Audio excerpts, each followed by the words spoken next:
There it is. The title of this is Why Our Stories Matter. I'm kind of making a case here. Last night I talked at the pro night about that level 2 safety course with the fatal accident. And essentially I was trying to bring people inside my world as a reporter and pursuing these much longer, deeper stories about accidents and why I do it, what I'm hoping people gain. And today, I'm going to shine the light on myself, and this is what happens when that kind of thing comes home to roost. I'm going to talk about an incident from late April of 2022 on a peak called Bald Mountain, right above our town. It's 13,600 feet, and we have this run called the Baldy Business Loop. I've been skiing it for many years, as have some friends, and you drop in from about 13,000 feet right up there. Let me see if I get this. Oh, the pointer. And there's a cornice up here, and you can see a couple things with this run. It is just this belly of plushness, and once the snowpack has stabilized to a point where you can trust those deep layers, and then you can just time it, and you get these storms, kind of these late spring storms that come in and put dry, beautiful snow on a steep pitch that you would otherwise not ski, or I wouldn't at least, in the middle of winter, and you can have these amazing days. So you'll notice there's kind of some pepper right there, and this is very much an hourglass entry. You have some pepper right there where it's thin, and then you also have this huge kind of skier's left wall that holds a lot of snow. It gets cross-loaded. This is basically a north-northeast aspect, and again, it's off this summit ridge, so you're not going to the summit of the peak. It's real quick. You can you end up getting 2 runs. This is skiing the backside of the peak, and then you skin back up, and you have a real mellow run back to your vehicle, and you can do it in about 2 hours, 20 minutes, which is why we gave it this kind of colloquial name. This day was actually 1 year prior to our incident, and as you can see the date, pretty late in April. You don't usually have to worry, even in Colorado, which I know you guys, thanks for bearing with all of us about all these Colorado stories at your snow and avalanche workshop here, but you can really generally trust it at this time of year. That was the same day as that prior slide. I mean, you can see what's up. It's really, really, really good skiing when it's on. On April 26th, this was a Tuesday, midweek, we had gotten 15 inches of fresh snow over 3 days. It came in with a lot of wind, and then the wind completely died, which almost never happens, and there was almost not even a breath for 2.5 days, and the skiing was really good at ski areas and in the backcountry, and we got to that 3rd day, and it had been chill for, by then, 2.5 days again, and the forecast on this Tuesday morning was moderate, and the Avalanche Center was planning to drop it to low the next day. They said this lingering, persistent slab was firmly on its way out, but they noted in the forecast that if you were going to trigger one, it was going to be in a steep, thin, rocky, northerly area. I was the one who proposed this to my friend Liam. He's a professional photographer. We did not bring a camera that day, but I felt some urgency. I stay away from steep stuff all winter, and as much as I'm a journalist and write about avalanches and the outdoors and stuff, I also love skiing and probably ski 60 days a year in the backcountry, and it's a big part of who I am. And I wait all this time all winter and then start trying to thread a little bit of a needle, once the snowpack. I usually let people go out and ski big stuff for 2-3 weeks, test it out, if you will, and then I'll go push my luck a bit. And in this case, I felt like this was our last chance. This morning was our last chance to get dry snow on a steep pitch this season. There were no more storms in the forecast, that kind of thing. We each have 2 little kids. We had asked our wives to drop our kids off at school so that we could go skiing. And I rarely do that, and I didn't feel guilty about it at the time. We got up onto the summit ridge at about 12,200 feet is where you really start to get exposed, and the wind was stronger than I thought it would be. It wasn't like physically uncomfortable, it was actually more mentally uncomfortable. I was like, what's this doing, basically? We're skiing Leeward Pass, and we skied a first run in this tube. It's, to an uninitiated observer, it would be considered scarier than our second run, but our first run was very uneventful. It was a little thicker snow, but dry. Temps were in the teens that morning. The sun was on it, but it was, nothing bad happened. We saw one crack right at the top, like basically where we're walking on what was dry scree before this storm cycle rolled in. And then when we were skinning back up, we put the skin track same place that we always do, and we observed 2 soft slabs, and they had entrained all the surface snow, so about 10 to 15 inches, depending on the precise aspect. And those soft slabs had run about 800 vertical feet and done nothing to any of those deeper layers. So in our minds, this confirmed our assessment of what we thought was happening that day, which was you might have to worry about some surface snow, but you're in the clear for those deep, persistent slabs. So we're standing for our second run, and again, we're not skiing the same run as we did the first. Now we're skiing that Baldy Business Loop picture that you saw initially here, and I'm standing on the ridge, essentially on a cornice. I'm about 4 feet back from the cornice, and looking into this run that I've skied many times, and it is just glowing. And I had kind of a hip problem from a recent fall, and even on our skin back up after our first run, I kind of was like, you just gotta figure out how to tell Liam you're not gonna do a second run. And I knew that he wouldn't be able to either if I didn't. And I was like, just tell him, it's okay, man, you're not, it's hurting, give in. Listen to what your body's telling you. And ultimately, I was sucked in by that same urgency feeling. I was like, this is your last chance, so suck it up. And that was kind of where I landed once we got back up onto the summit ridge. And so I'm standing there looking into this, and just for whatever reason, it was a little more intimidating. I think probably because I had pain pulsing from my hip. But I looked over at Liam, who was standing to my right, and I said, you want this? You want first? You want first? And I had dropped in first our first run and had ski cut it, and he did the same, and he said, yeah, absolutely. So he dropped in on the skier's right flank and was skiing, basically cutting it over to the shoulder where there was a safe zone. And the moment he got on that snow, it broke. And it broke out from under the cornice right where I was. Very high-pitched sound, like it pulled a lot of snow out, surprisingly.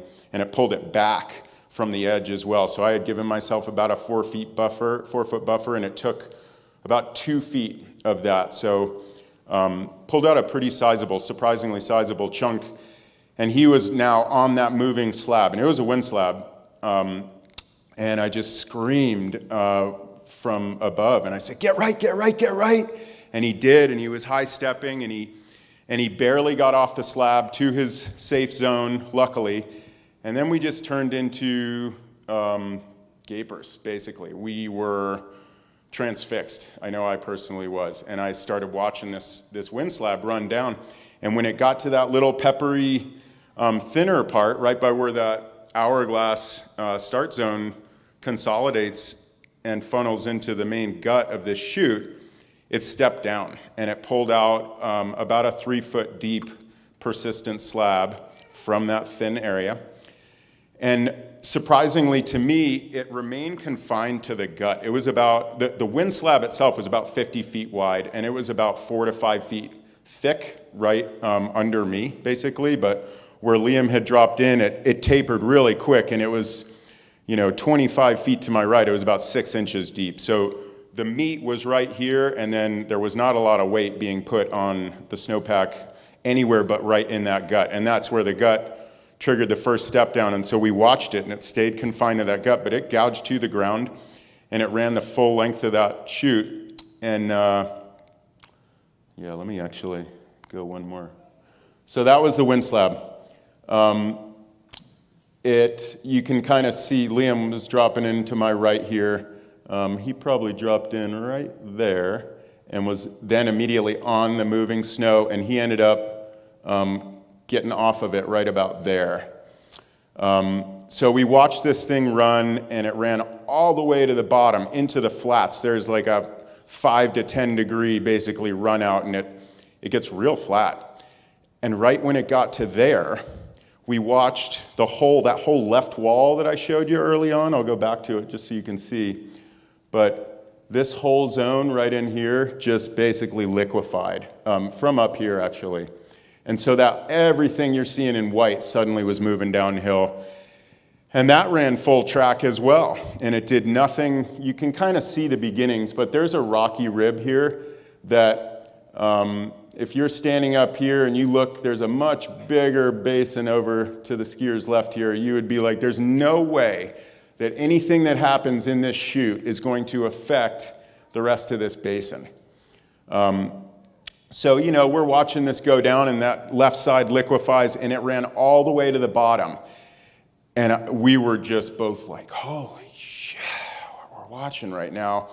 And something caught out of the left side of my eye, and I looked, and the whole basin had fractured basically right at the very top. So, it had communicated from 1,000 feet below back up to that cornice. And now the whole thing was in motion, and it was a sight. It was surreal. It was a massive amount of snow. We estimated the fracture to be about 10 feet deep at the crown. It broke to ground. So the whole season snowpack was running downhill, and it was like a tsunami.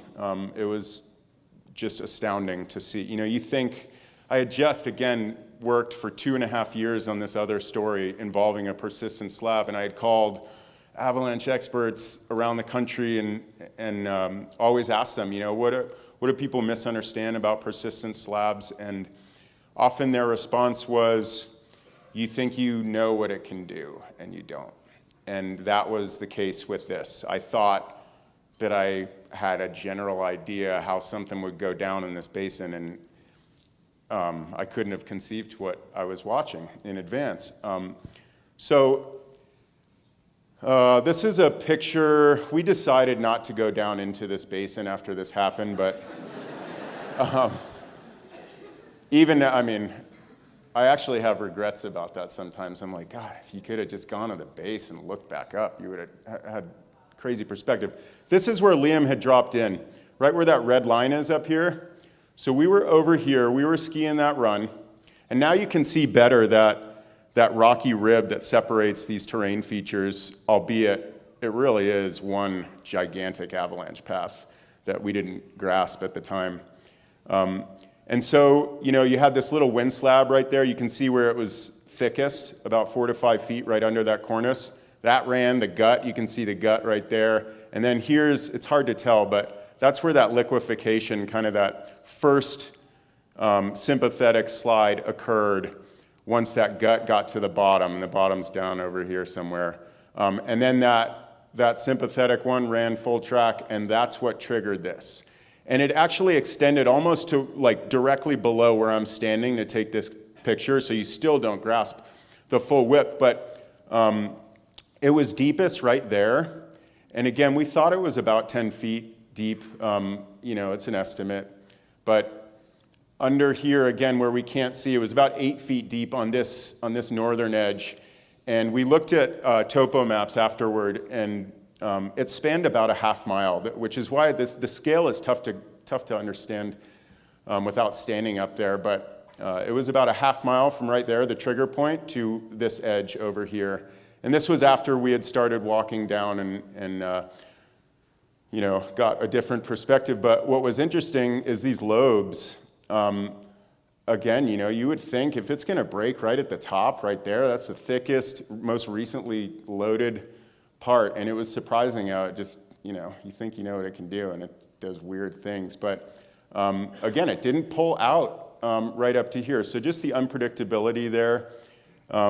You can see, where it ran to ground all across. There's a big ground part right over here that we don't have in the photo. But this was still me standing at the top where I was when Liam dropped in, and I wish I had better photo equipment. But you can see some of the discoloration where it picked up a lot of dirt and rocks and ran out, and it went around that corner. This is a bench. So the first run that we had skied was around this corner to the skiers right here, and we skinned back up that rib right there. And this took out about 250 yards of a skin track that we had used for 15 or 20 years and never seen anything remotely come close to that skin track or the positioning of it. That first liquefied, that's where it was right there. That you can kind of see that crown. But when that hit this bench, it exploded. It was probably 50 to 80 feet in the air, just like. And then there's about a 200 vertical roll off of that. And so we're looking at about 1,500 vertical feet of relief to kind of that toe, which is a little discolored there. But now we're walking back down. And one of the first things we did, standing on that ridge, of course we hugged. It was a long embrace and just this horrified moment for both of us. But I called 911. I called a friend of ours is the snow safety director at Breckenridge, and I called him because he's also on the Summit County Rescue Group and is one of their incident commanders. And I just said, Hunter, well, he didn't pick up. And he texted me back. He's like, I'm in a meeting. And I was like, all right, well, we just had a gigantic thing happen over here. And then he called me and we talked, and I was like, I just wanted you guys to know, because they were still doing avalanche control work at the ski area, and I was like, I wanted you guys to know that this just happened, and I don't know what you got going on for terrain today, but you should know this, basically. You can see that the left edge of that deepest part. The deepest part is like right here, but it's just this gaping hole in the mountain. And after calling 911, Liam and I just looked at each other, and we were like, hey, we kind of made a pact. Let's not use our names. Any report that we put up, I did write an ob that night, a long one, and posted some photos on the CAIC website. But we were scared of being shamed and embarrassed. And that was one of the first things that our mind went to, was don't use our names. No one should know that this is us. If we want to, we can individually inform people. But so I'm a professional writer, a journalist, and I spend a lot of my time trying to give people a fair reason why they should talk to me about something that's hard that happened in their life. And here I am saying, never gonna cop to this. So for a while, I was wrestling with what it said about me and about us. I felt like I sucked. I felt like a fraud. I felt here, you've been backcountry skiing for a long time and very much a core member of that community in our area. And I don't know, it's a weird feeling. You just feel like you don't know shit. You think you thought all this time you knew what you were doing, and this happens and you don't know anything. And, I got home that day, and I had this really affecting moment where my wife was putting little notes into our second graders, or he was in first grade at the time, his lunchbox. And I saw the note that she had put into his lunchbox that morning, and it just said, I love you so much. I hope you have a great day. We're proud of you. Just basic stuff to brighten his day. And I was like, what did I do today? I went skiing so that it just felt really selfish to go backcountry skiing and get my powder fix, and here she is being a great mom, and what did I do? I almost left them without a dad. And it was really affecting for a while. I was irritable. I would just stare into space in our house for a while, weeks. Felt like very few people understood. And again, I was kind of pinned by this like anonymity that we had assigned ourselves. And what I was resisting was this plain conclusion, which was we had screwed up and we got really lucky. And I kept trying to, I think in retrospect, I was a psychology major, I'm way over analytical, but I kept trying to like figure out a way around that conclusion to make sense of this and process it, and there wasn't a way.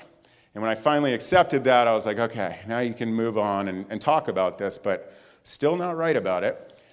And weeks went by, a month and a half, I think, and it just felt really wrong to be sitting on this experience that was potentially useful to others. And why was I sitting on it? To protect my ego, basically, to not feel embarrassed or ashamed or, spotlit, basically. I mean, I went to a fundraiser for our local ski club a couple days later, and people I know are standing at the bar talking about this. I mean, it was on the front page of our newspaper, just from the ob that I had posted. They, of course, put that photo out. And, people at the bar who I knew and liked, and they were like, oh, did you see that slide on the backside of Baldy? What the fuck were those people thinking, They're skiing, that's wind-loaded, and that's like the same kind of instinct that we all feel sometimes to make us think that it wouldn't have happened to us. And so the turning point was, again, going back to that level 2 safety class that I'd spent 2.5 years writing about, and I had one really crucial source in that story, and he was someone who stood to lose from talking to me. He stood to complicate his life in a really small town, and he was very tentacled into what had happened in a number of ways, and he had grown up in the hut that course was based out of. And he was also the hut keeper for that course, and he had told the instructor that morning, when he found out where they were going to ski, Senator Beck Basin, which he saw in Lindsay's presentation, he had told that instructor, that's a bad idea, man. And the instructor completely disregarded what he had said, and he held on to that information for about 1.5 years while he and I were doing all these really revealing interviews, and on our last one, he's like, there's something you should know. I told him not to go, and he still went. And I admired his commitment to transparency and his commitment to spinning the conversation forward in a way that could potentially help future backcountry users learn from what happened, potentially at his own expense. And he was already dealing with a lot from that accident. And so that was the last line. This one right here. This was the last line in a 7,000-word story. And it was to pay homage to his courage in talking to me. And I wrote, every accident is a learning opportunity, even one that starts from your front door. And that's what happened that day with me and Baldy. And here I was hiding from it. So I decided to write. I got Liam's blessing and decided to write about it. And this was the story that ran. You see the headline. It was on Outside's website and was pretty well read and got a lot of feedback. And it felt like I had freed myself from this hiding that I'd been doing. And, it doesn't...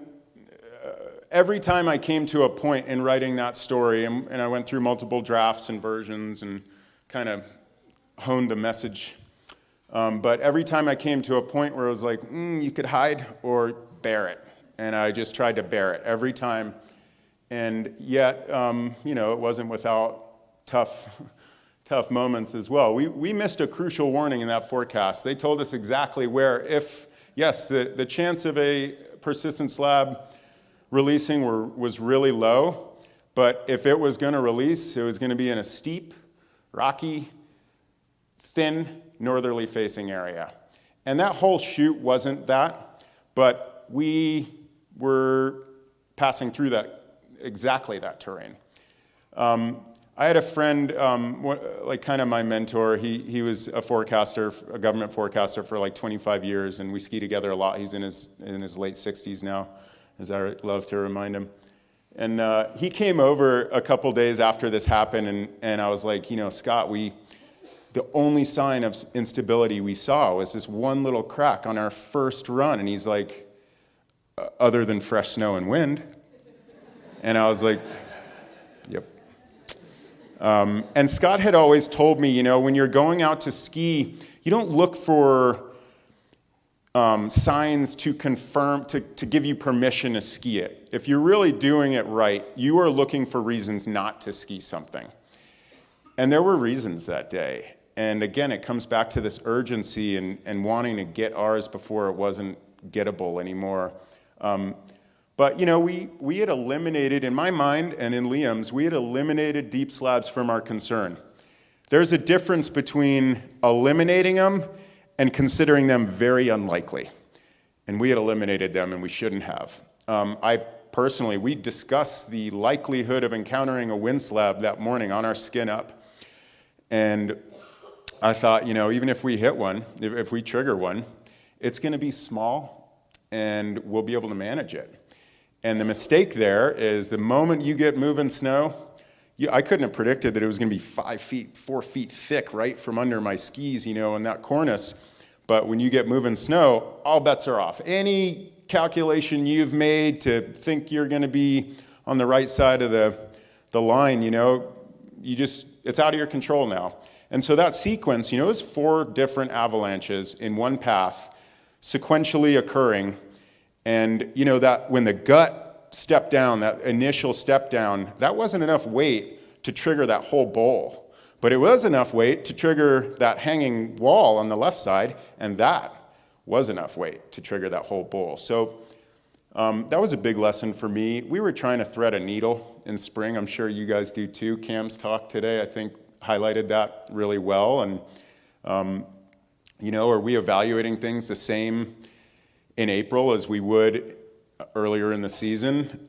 Just in terms of what's it worth, how much risk are we taking? And you could be in the same terrain with truly like the same size storm may have just come through.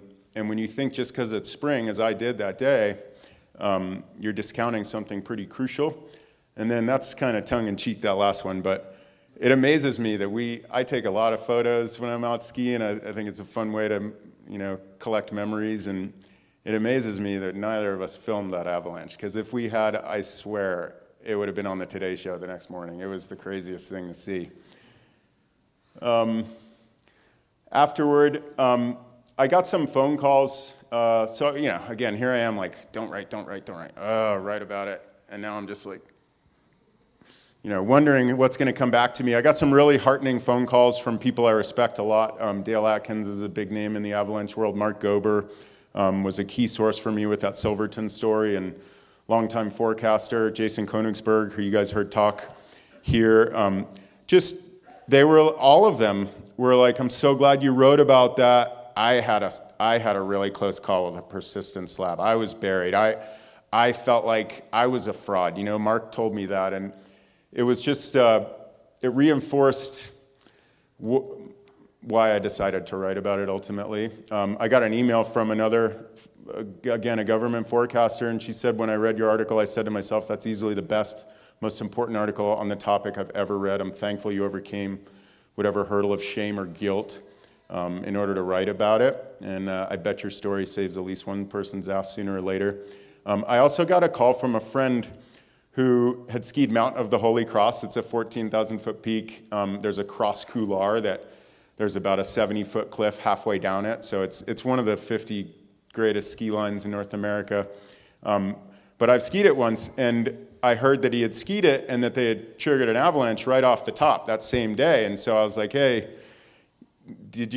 I heard you have a photo. I'd love to see it, just out of curiosity. And he called me right away, and we talked for about 20 minutes, and he just peppered me with questions about our avalanche. And there were these statements being made as he was asking me these questions. I mean, each question was like getting hit with a mallet. I was just like, oh my gosh. But it was, like, oh, why did you guys, I'd been staying away from anything wide and open. And I mean, wind load. I have not been skiing anything wind loaded. And I was just like, oh my goodness, all right, anything else?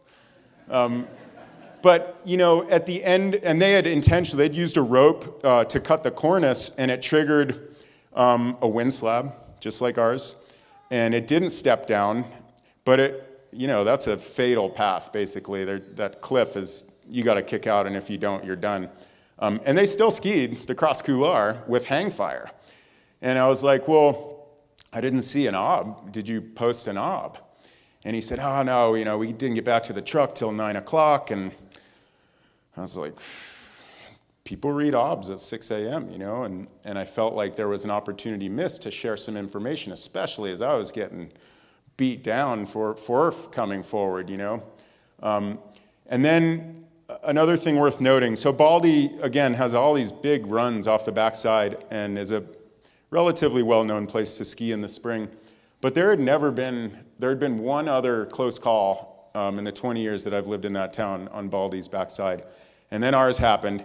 And then 1 year plus 3 days, so April 29th of the next spring, this past spring, a solo skier triggered a wind slab and died. And he was found that night and buried, it wasn't trauma. And I went mountain biking the next day after his death, and I bumped into this other guy who had just heard about that fatality, and he's like, man, I was looking into that, and I came across your story, and I had never even heard of that, and he's like, was Liam honestly really ski cutting that, or were you guys just dropping in? I was like, no, he's honestly ski cutting it. But I couldn't believe that there was still this need to badge. I don't know, it was kind of a crazy thing. But I only bring that up because it was still worth it to write that story and to kind of come clean and be part of the solution more than withholding. I want to talk one more about one other accident. So in 2017, there were 3 families, 3 dads and 4 teenage kids who went on a hut trip near Leadville, Uncle Bud's cabin. And one of the dads went out skiing with this 15-year-old boy, son of another dad, and these guys had just met the day before. This dad was a 20-year U.S. Forest Service ranger, managed all the rec permits in his area, and really well-known, beloved, this local legend adventurer, and very popular, unofficial mayor of the town kind of thing. And they went out for this quick 30-minute ski run, and they never came back. And the boy had just lost his mom to cancer right before this happened, and he's 15. And 30 hours later, this snowmobiler named Chris Barant, who's the best backcountry snowmobiler in the world, happened to live very close by, self-deployed, and rode into this crazy drainage, which is this. It's called Porcupine Gulch. And it turned out that the 2 skiers had been disoriented. This massive storm rolled in, 3 feet overnight. They got caught out in it. And anyway, the snowmobiler, Chris Barant, found the dad right before he died. And he died from exposure, and he was incoherent and wasn't able to tell him what had happened. And then they found the boy later, and they'd been separated, and the boy survived. And the boy didn't talk about his story for 5 years. He didn't tell anybody what happened. And so this community was mourning this hero, and they didn't know what happened to him, including his family.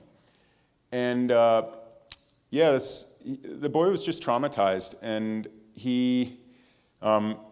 the first time he actually told the story was when I got to interview him on the 5-year anniversary of that accident occurring. But he held the key to so many questions that had lingered in that town and really haunted the people there. They didn't have closure because they didn't know what had happened. And it's, no one should have to shoulder that burden, least of all a child. We can ultimately do what we want with what we experience. He didn't know it to anybody to tell his story. But I feel like sometimes we get put in these positions, these situations where by sharing what we know, we can change the collective perspective, and in a meaningful way. And that's what his telling his story is starting to do with this community. It's starting to bring closure in a new way almost. And, you know, what we share can help someone make better sense of the snowpack or the risk or the reasoning that goes into the decisions, sometimes life and death, that we all in this room make. But I don't know, ultimately I feel like giving others a point of relation through our stories can help. And that's where I landed and tell on mine. And this story actually will be a book. It'll come out. I'm reporting it pretty heavily right now in early 2025. And I think it'll open a lot of people's eyes about, it's a crazy story, the human drama. It opened the door to a much bigger story by him sharing what happened that day. But thank you so much to the committee for having me, to Blaze, Emily, Claire, to Mark for the intros, and I'm happy to answer any questions anybody has.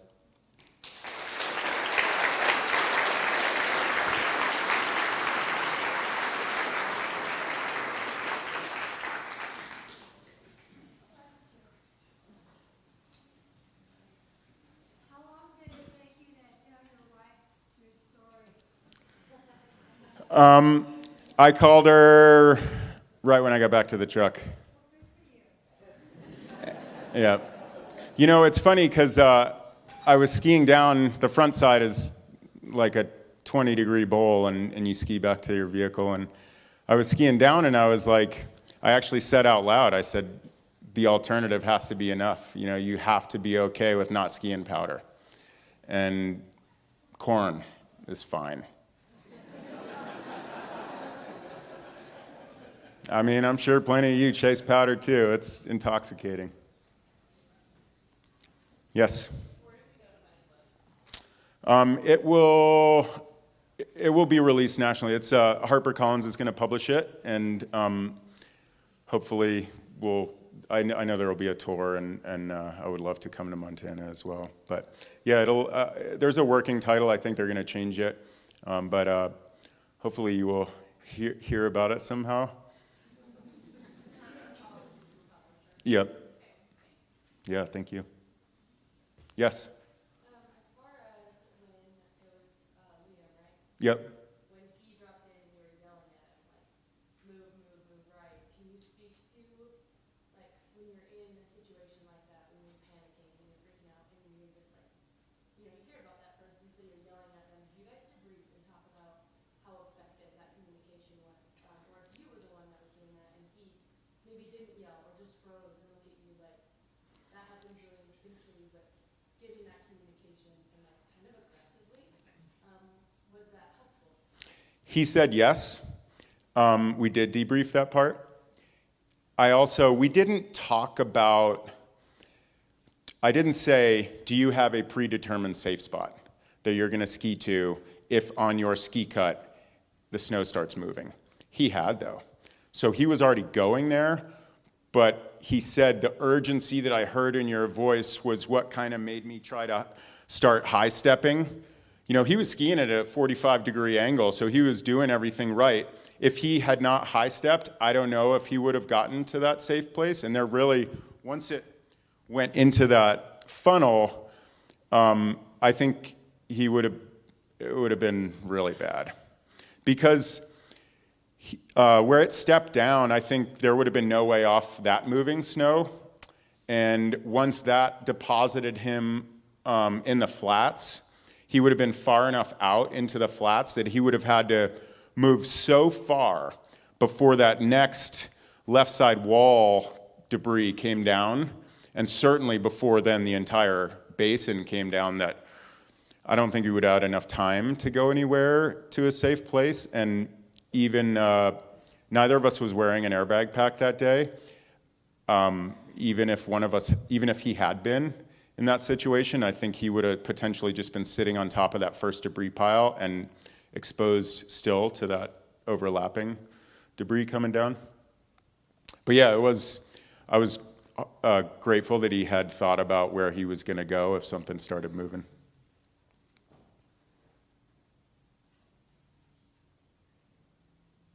Okay. Oh, yep. Did it break above him? Like, do you remember that? It did break above him, yeah. Not much above him because he hadn't had enough time to get too far down. But yeah, he was like mid-slab, basically. Not like 4 inches from the top, basically, you know. Yep.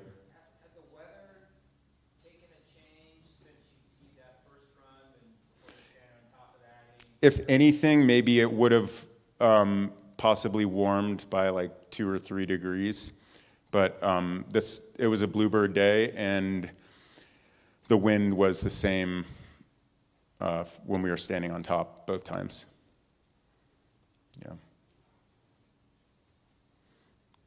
Yes. Incredible sharing. Thank you. So much for coming.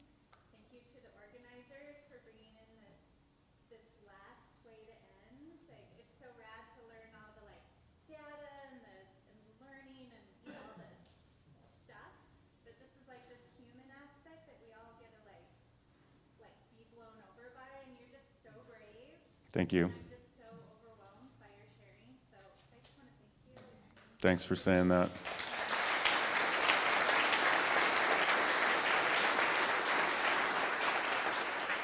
Yep. Hey, thank you again as well. I just wanted to ask you for, we all know people in this community who've had some close calls, some near misses. Can you speak a little bit to helping those people, those friends and family members in our lives, helping them share and get past the kind of like, emotional self-sabotage, if you will, of dealing with these kind of situations? You mentioned like feeling like a fraud, and that's something I hear about from my friends who have gone through those situations as well. Yeah, it's a really individual thing. To me, the biggest thing that I had to get past was like accepting what had happened. And once you stop like running from that or trying to spin it or go around it almost, then I was kind of like, well, whatever comes at me now, I've concluded. What can they say worse than you screwed up really bad and you got really lucky and that's why you're alive? I don't know, it's kind of, we felt like we considered certain things that we should have been considering, so we got kind of unlucky in the whole sequential unravel, like the domino effect from that, because I still think we could have center punched that huge basin right off the bat that morning, nothing would have moved. It needed to have all these things happen for the broader shit to hit the fan. But I think it comes down to the individual and whether you can accept the error. That was what I was resisting. It was like, and how I just was like, you hear a lot of times like, we did everything right and it still happened. How could you have done everything right? It came down to, I wrote about it in the story that got published, but I got up that morning and the wind had picked up overnight, and I was looking at these numbers, knowing that they were surprising, because I had finished skiing the day before at like 2 p.m., and the wind picked up at 3 p.m. So I didn't experience any of it, but I looked at a weather station that was at 12,500 feet, very very indicative of what we would find up there, and it had been blowing like sustained at about 20 to 30 miles an hour for 18 hours at that point. And again, that was where my rationalization of, well, we likely will encounter a wind slab, but it'll be small enough and we'll be able to manage it. And I've never seen a big slide in this area and all that stuff. So it was kind of like, that's where I feel like my biggest error was trying to rationalize, again, these signs that my mentor had been like, look for those signs and listen to them. You're not looking for permission. You're looking for a reason to not go, basically. And there were reasons aplenty. Standing on the ridge, that before our first run, it was nuking across our faces. And granted, we still had an uneventful first run, which is all the more dangerous for our second run. But I think just accepting your errors. And then once you do that, then you realize, like, if they shame me, if they, like, kind of scoff that we were there, that's there. I can't change that, But if you have accepted that I screwed up, then that hurts less, If you haven't, if you're still like kind of vulnerable, hoping nobody thinks you screwed up, then those words are going to really, really mess you up. Yeah. Oh. Yeah.